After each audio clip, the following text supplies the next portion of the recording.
जिलापाल समर्थ वर्मा गुरुवार पूर्वाह्न विभिन्न हबिषारी केन्द्र में बुली देखा हबिषारी माँ मान कथा होते।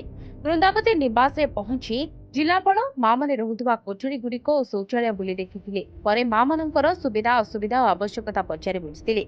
समस्त माँ मैंने सरकार और प्रशासन व्यवस्था अति खुशी कहते। सकाल स्नान ठार आरंभ कर वृंदावती पूजा मंदिर दर्शन महाप्रसाद सेवन श्रृंखलित भाव में हबिषारी माने कहते। तेपरि समस्त अधिकारी कर्मचारी और स्वेच्छासेवी मानकर सेवा उच्च कोटीर बोली हबिषारी माने कहते।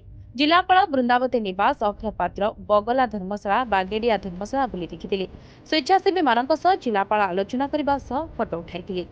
जिलापाल अतिरिक्त जिलापाल प्रशासन प्रदीप कुमार साहू डेप्यूटी कलेक्टर राकेश पंडा सुशांत कुमार पट्टनायक आरटीओ रवीन पट्टनायक जिला सूचना और लोकसंपर्क अधिकारी संतोष कुमार सेठी जिला क्रीड़ा अधिकारी चंदन साहू प्रमुख उपस्थित थे।